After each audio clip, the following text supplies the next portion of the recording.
You can say whatever you want, but moving is a big deal. I mean, you're moving into a new place. And the trend that I see is people are leaving the big and embracing the small. On both sides, but it's not even a partisan thing. You know, it's like LA, Austin, Portland, Bozeman, New York, Burlington, Chicago, Naples. In every case, people are like, we have Chicago, Naples people here? Of course we do. They're everywhere. Yeah, baby. Get out fast. Why are they doing that? Because it's not working. And it's not working at the most basic level. Not only is it, dangerous and the stores are boarded up and like all the obvious signs of decline and ominous signs of decline, but at the most basic level, it's not working because there's no community. What's so interesting to me is as actual communities disappear, we hear the word community a lot more. Everything's a community. The black community, the trans community, Latino community, everyone's got a community. Well, okay. I'm listening to this. How are those different from voting blocks? Well, of course they're not. So as things disappear, people tend to kind of pretend that they're more common. So I'm listening to the black community. Well, there are 47 million African Americans in America. A community is people who know each other, and they're each created by God and different, because all people are different. They have different interests and desires and opinions. They're not faceless. None of us are faceless parts of a larger whole. We're not soldiers in anyone's political army. We're people. And as they talk about community, actual communities are being destroyed by them. So what's a community? I think it's like one of the most important things in life. A community is people you know.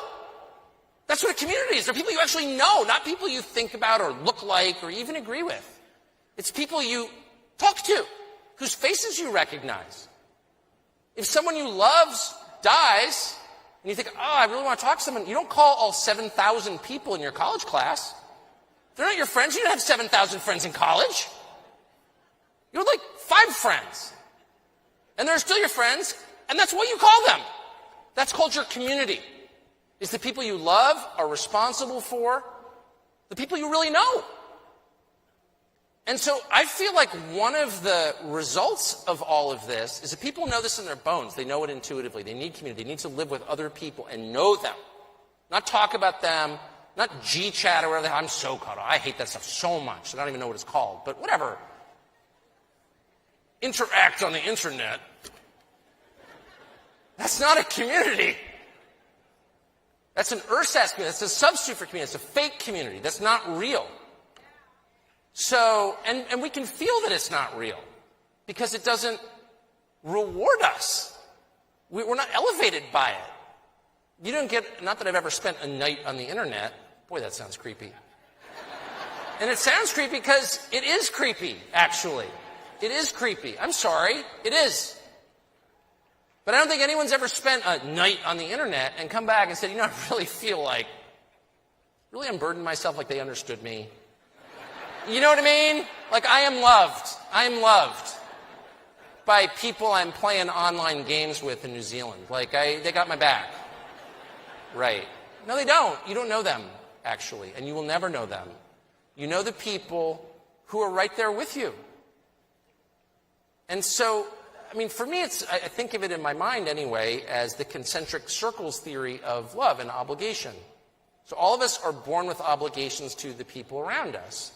And I'm a conservative. I believe in the individual, but that does not mean I don't have obligations to other individuals. I don't be bossed around by anybody. I'm my own man. But I have a lot of people to whom I'm accountable because I love them and I serve them. We all do. That's the joy of life, is the commitments that we have to other people. So what are they? Well, the first circle in my concentric circle theory that I think about in my sauna is your family. The people God put right next to you. By the way, not always the best people. True. You didn't choose them. Sometimes they're kind of awful. We've all lived with that. Mostly they're pretty wonderful. But it doesn't matter because they're your family. You didn't get to choose it.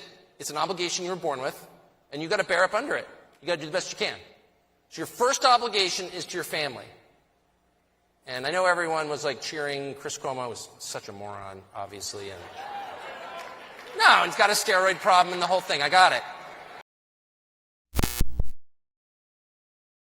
This is Charlie Kirk, founder and CEO of Turning Point USA. If you liked this video, be sure to subscribe to our YouTube channel at Turning Point USA.